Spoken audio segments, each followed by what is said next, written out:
My name is Mason. I brought the 2020 Mount Ritter versus the 2016 Chino Hills. My name is Allan, and I brought the weight rooms update video. My name is Cory. I brought the woodshop safety video. My name is Sam, and I brought the DeepSeek AI video. Our first video will be starring Cory and will feature a woodshop safety video. But wait, I think there's someone at the door.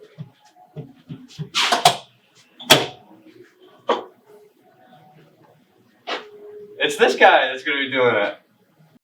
On average, there are roughly 700,000 injuries per year in the woodshop. Woodshops can be very dangerous, and there are many different rules and protocols that should be followed. Let's get some insight from Mr. Kirk on what to do and what not to. By simply doing what you're supposed to. Wear your safety glasses and wear proper footwear. Next question. 2 or 3 times with safety procedures prevented a potential injury or accident in the shop?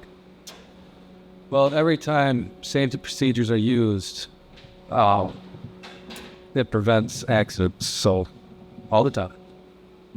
Okay. What's the process for emergency situations in the woodshop? How do you prepare students for them? Well, if an emergency happens, there's emergency shutoffs that the students shut, which will kill all the power to the shop. And then we also have a key fob that we can hit to get emergency responders to come down and help. The students know where these shutoffs are, and they know that when something like that happens, to make sure that I'm aware of. Okay. That's all the questions I got. Thank you. Perfect. Remember, safety in the woodshop isn't just about following rules. It's about taking responsibility for your own well-being and as well as others. Always wear the proper safety gear, stay focused on the task at hand, and never rush through your work. Whether you're an Intro to Wood student or an experienced Woods 2 student, safety should always be your top priority.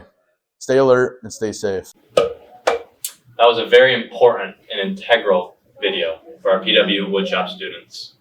And we're very grateful for you, Cory. Anyways, moving on to my video about DeepSeek AI. AI has taken the world by storm and has fascinated larger tech businesses and how they can incorporate it into their business model. The leading powerhouse that has impacted this revolution was OpenAI with their powerful model ChatGPT. But recently you may have seen DeepSeek coming from China pop into the news with an AI that performs almost just as well. But why did the stock market drop 600 billion and why was Nvidia stock the vast majority of the drop? Howdy.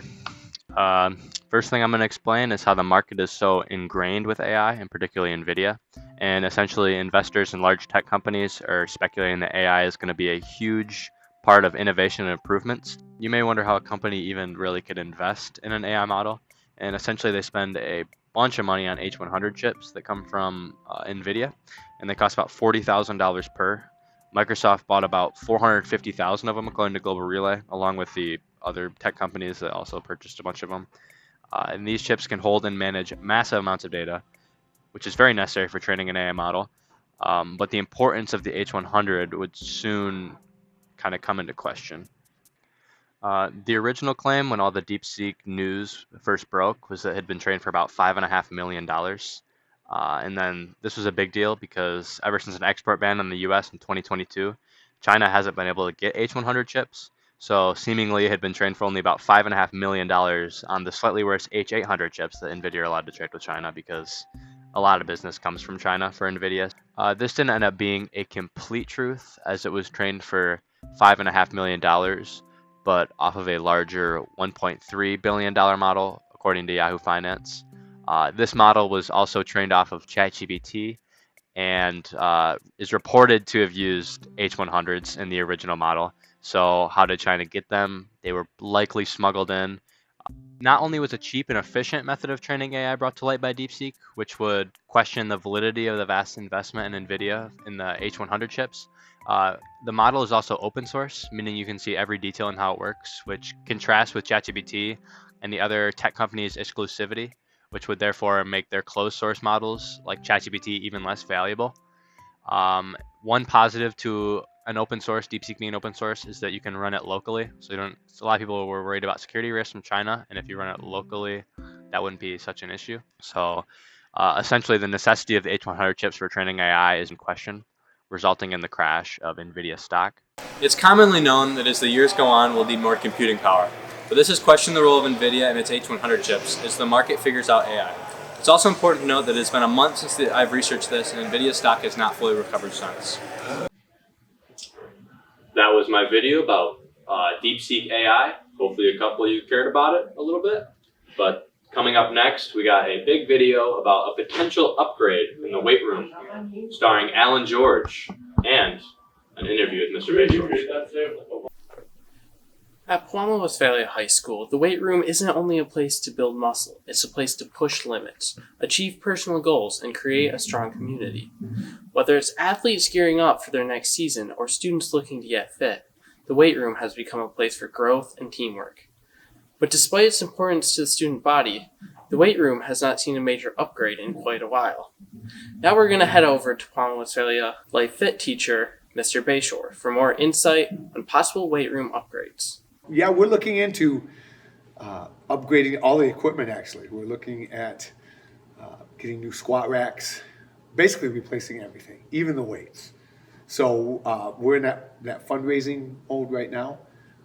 We're looking to see like if there's anything left over from the bond that we can use. But we want to modernize our weight room. Our weight room is equipped right now to handle maybe 25 to 30 students. And we want to upgrade it so we can get probably 35 to 40 in there. A phys ed class is what our vision is. Is there anything you would like to stay the same in the weight room? With our upgrade, I've had a lot of chance to have input. And so what we're trying to do is make every squat station, every squat rack will be its own basic mini weight room. So all the accessories, bands, everything, exercise balls, everything will be at that one station. But we still have to have like lat pull down and cable crossover machines. We still need those apparatus. So it'll be a combination of both. There are several key pieces of equipment essential for a high school weight room. According to sportsvenuecalculator.com, important items include free weights, squat racks, benches, cable machines, all of which our high school already provides. However, there are some pieces of equipment currently missing, such as treadmill and other cardio machines, as well as some sports-specific gear. Now let's hear from Trey Nurnberg, an athlete at PW, to get more insight on how our athletes feel about the weight room. So what PW sports are you involved in, and how do you use the weight room in training for those sports? So I'm involved in baseball at PW. And how do I use the weight room? Well, mainly for my sport, it's a lot of lower body force production, right? So I use the weight room primarily for leg day, shout out leg day. And the only reason I do that is because the more force you can apply and transfer, the harder you can throw, the harder you can swing, and the faster you can run as well. So I would totally recommend the weight room to any athlete at PW. What would you like to see stay the same in the weight room, and what would you like to see change if there was an addition? So I do love the weight room here. I think we have a lot of great equipment, but what I would like to see is more space. The equipment itself, some of it's pretty old, I will admit, but we have the basics, and really all you need is the basics. You can do a lot with the basics, but space is the main primary driver of what we need here at PW, in my opinion. An upgrade to our high school weight room could provide students with better resources to enhance their physical fitness and athletic ability. With improved equipment and more functional space, our athletes and sports teams will benefit from a safer, more effective training environment. Thank you, Allan. That's some very exciting news for the weight room. Anyways, we got Mason Smith discussing some ball in his Chino Hills versus Montverde discussion. 2020 Montverde and 2016 Chino Hills. Two of the best teams I ever played at the high school level. Which one's better? Who's better, 2016 Chino Hills or 2020 Montverde, and why? I am a 2016 Chino Hills guy.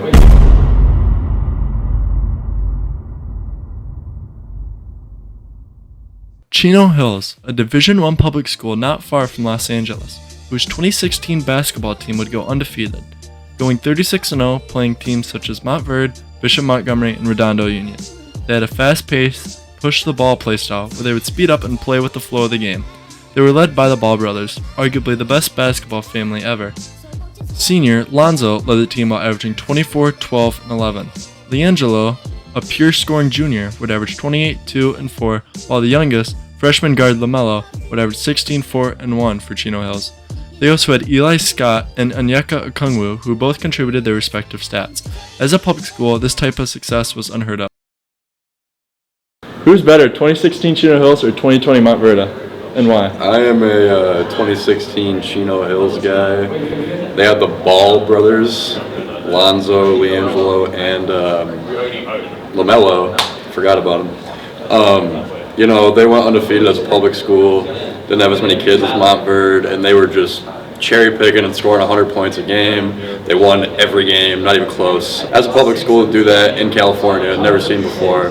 They had the best player in the country, Lonzo Ball, absolute dog. Go look up his high school mixtape. Nobody compared. You got Jello in the corner. Go listen to LeVar Ball. You got Lonzo, you got LiAngelo, you got LaMelo. You know, they all three need each other. And that was the first time, you know, all three of them were together. Just elite team chemistry. Undefeated. The Ball brothers essentially had the most aura of anyone in the country, and that's why Chino Hills 2016 is the best high school team of all time. Montverde Academy, a preparatory private school near Orlando, who would also go undefeated, going 25-0. They beat teams such as DeMatha, Duncanville, and IMG Academy.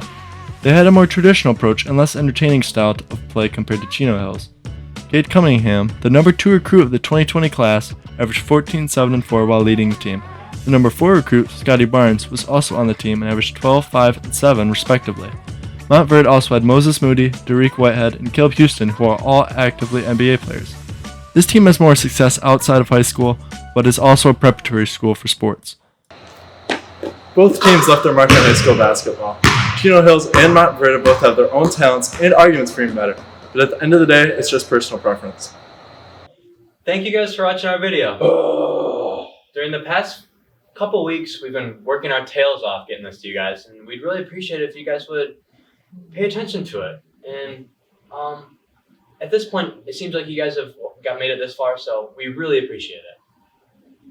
Don't forget to like and subscribe down below. And hit the thumbs up button.